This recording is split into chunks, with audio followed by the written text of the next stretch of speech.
Hi all, நான் உங்கள் பாரதி பேசுகிறேன். இன்றைக்கி வந்து உங்களுக்கு ஒரு ஹெல்த் டிப் தான் தரப்போகிறேன். ஒரு 30 இயர்ஸ்க்கு மேலே உங்களோட ஃபேஸ் வந்து ஒரு சைடாக பேரலைசிஸ் ஆகுது அப்படின்னா, நீங்கள் அதை என்னென்னு செக் பண்ணிக்கணும். ஃபேஸ் பேரலைசிஸாக ஏதாவது ஆப்ரேஷன் பண்ணியிருக்கீங்க அப்படின்னா, அந்த ஆப்ரேஷனுக்கு அப்புறம் ஏதாவது சேஞ்சஸ் இருக்கா அப்படிங்கிறத நீங்கள் கண்டிப்பாக பார்த்துக்கணும்.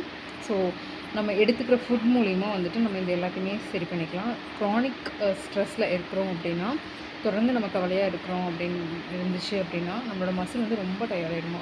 ஸோ நம்ம சின்ன வயசில் நிறைய ஃபிசிக்கல் ஆக்டிவிட்டி பண்ணியிருப்போம். இப்போ பார்த்திங்கன்னா என்னாலேயே வந்து உட்காந்தனா எந்திரிக்க முடியல, அவ்வளோ முட்டி வலி இருக்குது. ஸோ இதுக்கு வந்துட்டு நம்ம ஜிம் போக முடியாது. பட் ஏன்னா எனக்கு வந்து மூச்சு வாங்குற பிரச்சனை இருக்குது. எனக்கு வந்து தைமஸ் கிளாண்டை வந்து ரிமூவ் பண்ணணும்னு சொல்லியிருக்காங்க. ஸோ எனக்கு வந்து மூச்சு வாங்க பிரச்சனை இருக்குது. மாடி ஏறினாலே வந்து பார்த்திங்கன்னா மூச்சு வாங்கும். ஒரு ஃப்ளோர் ஏறினாலே வந்து மூச்சு வாங்கும். ஸோ இந்த ரீசன்னால்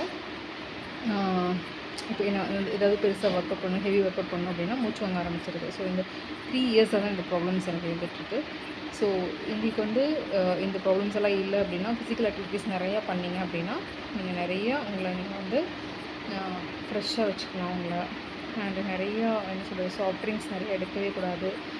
அண்டு இப்போல்லாம் வந்துட்டு பார்த்திங்கன்னா ஒரு 29 இயர்ஸில் வந்துட்டு எனக்கு வந்து அனஸ்தீசியா போட்டு ஆப்ரேஷன் பண்ணாங்க. ஸோ அந்த அனஸ்தீசியாக்கு அப்புறம் தான் வந்துட்டு ஹெவி சிம்டம்ஸ் வந்து தெரிய ஆரம்பிச்சிருச்சு. ஸோ பிஃபோர் மேரேஜ் வரைக்கும் எந்த ப்ராப்ளமே கிடையாது. ஆஃப்டர் மேரேஜ் வந்து ஹார்மோனல் சேஞ்சஸ் இருக்குது, ஹார்மோனல் இம்பேலன்ஸ் இருக்குது ப்ரெக்னென்சி டைமில்.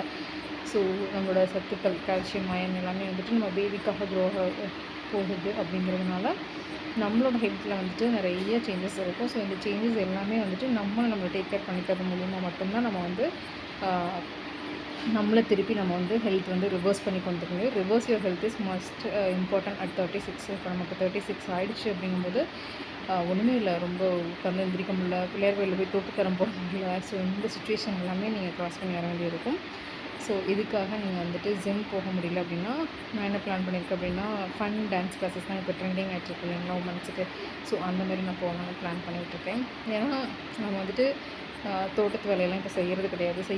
அது செஞ்சு யூஸ் இல்லை அப்படிங்கும்போது இப்போ யாருமே அதை செய்கிறது இல்லை. ஏன்னா விவசாயத்தை பொறுத்த வரைக்கும் பார்த்திங்கன்னா நம்மளோட கை காசு போட்டு தான் செலவு பண்ணிட்டுருக்க மாதிரி இருக்குது. ஸோ அதனால் எல்லா விவசாயிகளுமே வந்து ஸ்டாப் பண்ணிவிட்டு வேறு ஏதாவது தொழில் பண்ணி இருக்கிற ஒரு தென்னை மரங்கள் இருக்குது அப்படின்னா தென்னை மரங்களை காப்பாற்றுறது. ஸோ அப்படி தான் போய்கிட்டுருக்கு.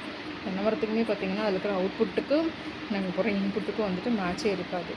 ஸோ அது போக நம்ம போடுற எஃபர்ட்லாம் வந்து எக்ஸ்ட்ரா. ஸோ அப்படி தான் இருக்கும். ஸோ இந்த மாதிரி நம்ம இந்தமாரி ஒரு ஃபிசிக்கல் ஆக்டிவிட்டி விவசாயத்தில் பண்ண முடியல அப்படிங்கும்போது நம்ம வந்துட்டு இந்த மாதிரி ஆல்டர்னேட்டிவாக சிட்டி கேர்ள்ஸ் மாதிரி நம்மளும் மாறிட்டு சிட்டியில் என்ன அவைலபிளாக இருக்கோ அதை நம்ம பண்ணிக்க வேண்டியது தான். So please take care of your health. So எங்களோட 80s 90s கிட்ஸ் எல்லாம் பார்த்திங்கன்னா 36க்கு மேலே எதுவுமே இல்லைங்கிற மாதிரி இருக்குது. நீங்கள் 2000 கிட்ஸ் எல்லாம் இருக்கீங்க அப்படின்னா உங்களோட ஃபுட் லைஃப் ஸ்டைல் என்ன, உங்களோட சேஞ்சஸ் என்ன அப்படிங்கிறது உங்களுக்கு நல்லாவே தெரியும். நீங்கள் அதை வச்சு ப்ரெடிக்ட் பண்ணி உங்களை நீங்கள் வந்துட்டு ஹெல்த்தியாக பார்த்துக்கோங்க. Thank you, bye bye, take care.